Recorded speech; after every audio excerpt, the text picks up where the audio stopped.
Worktops are a big decision and one that can cause a lot of heartache if you get it wrong. So in this video, I want to walk you through the 5 worktops or finishes I'd think carefully about before specifying. Not because they're bad materials, but because they just have a little bit more to think about. Polished marble.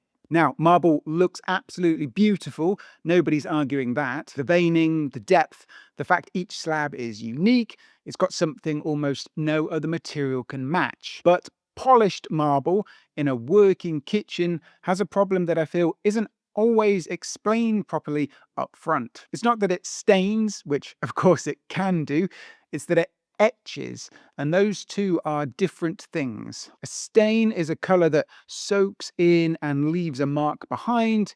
An etch is a chemical reaction. Because marble is a calcium carbonate, anything acidic that touches it, like lemon juice, a splash of wine, vinegar, even some kitchen cleaners, the acid reacts with the surface and burns off the polish. You're left with a dull patch where the shine used to be. And the part that catches some people out is that there's no sealer that can prevent etching. Sealers help with stains. They sit in the pores of the stone and stop liquid soaking in. But etching is happening at the surface, above the sealer, and the chemistry is the chemistry. So the most common heartache I see with a homeowner who's regretting marble is them saying their worktop is stained when it isn't, it's actually etched, which is why nothing they've tried seems to clean it off. Now, is marble always wrong? Absolutely not. If you're someone who loves the patina, the way the surface ages and softens with use, which some people really do, then marble can be a beautiful choice. But you do have to be realistic about what you're letting yourself in for. So what would I specify instead? If you have to have marble, go honed. The etching shows up far less because there's no shine to lose in the first place. Or if you love the look and depth of real natural stone, but want something a bit more resistant to etching, have a look at quartzite. It's a natural stone, much harder than marble, and acid doesn't react with it in quite the same way. It's still not bulletproof, nothing ever is, but it might give you that little bit more peace of mind while still getting that natural stone look. Just make sure you get it cut at a highly reputable fabricator with strong health and safety standards. That should go for any stone countertop, really. It doesn't impact you as the end user, but it can impact the workers cutting the stone. I might do a whole video explaining this more if you are interested. Let me know if you would be. Timber worktops. I want to be careful with this one because timber worktops aren't a bad material. They're warm, they're priced fairly, and visually they can bring something to a kitchen that hard surfaces can't. The issue isn't the timber, it's the maintenance. Or more accurately, the gap between what suppliers tell people about the maintenance and what people actually do. A timber worktop needs oiling a couple of times before it's installed, then ideally every 6 months or so for the first year or two, then usually once a year from then on. That's if you want to keep it as protected as you can. And there's a simple test you can do to check your timber surfaces. Put a small bead of water on the surface. If it sits up like a dome, you're fine. If it spreads and starts to soak in, that timber wants some oil. Now, plenty of people look after their timber worktops and they're absolutely fine.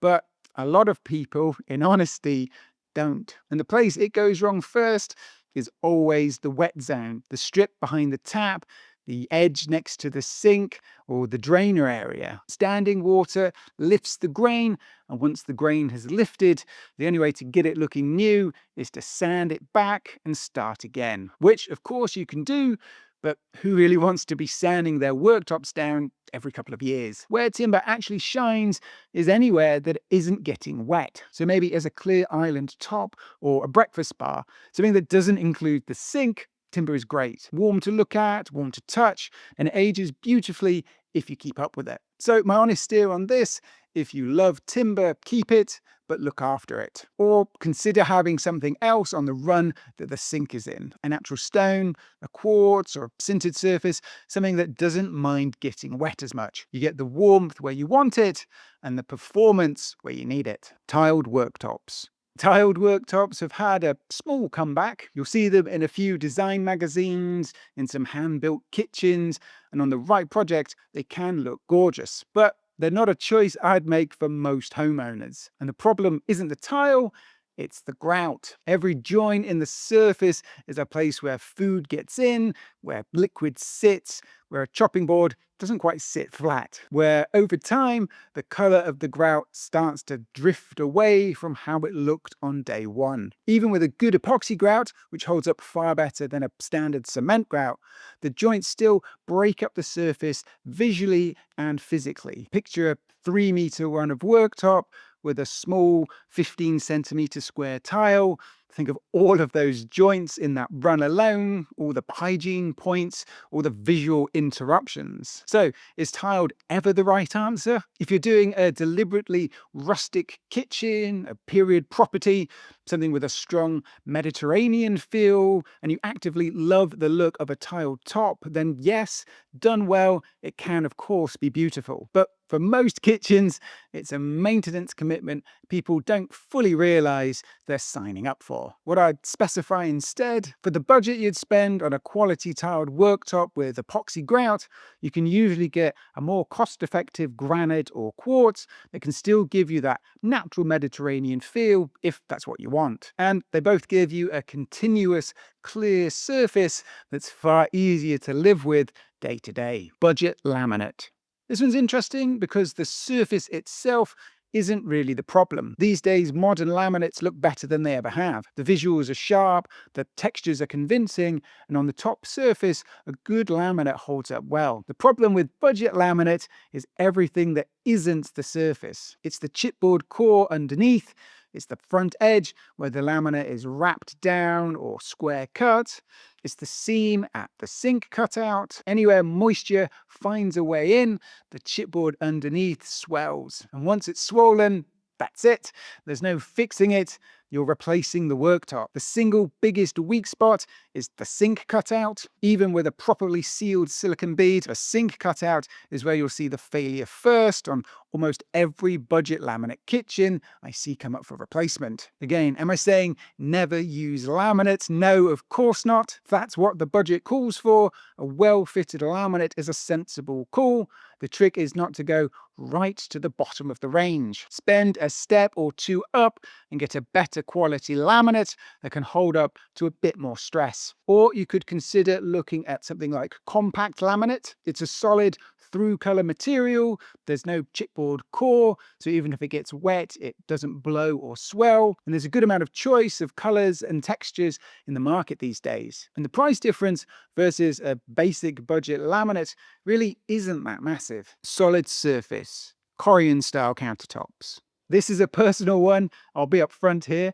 I'm not a fan of solid surface, the Korean style worktops in a kitchen. I know they have their fans, and I know plenty of people swear by them. So this is my view, not a universal verdict. But I've seen enough of them in homes and showrooms to have a pretty settled opinion. And for me, it scratches too easily. It's not particularly heat resistant, and visually, sitting next to almost any other material, it tends to read as very plastic looking. Yes, but you can buff a scratch out of a solid surface, that's the standard reply, but put yourself in that scenario. You've spent a meaningful amount of money on a kitchen and your worktop just keeps getting scratches. And the answer to it is to just keep sanding it down and buffing it back every time. Who actually wants to do that? Now, I will give this material its due. There are real things it does well that no other material does. You can thermoform it, which means a sink basin can be molded as part of the worktop, fully seamless. You can run it up the wall to form coving.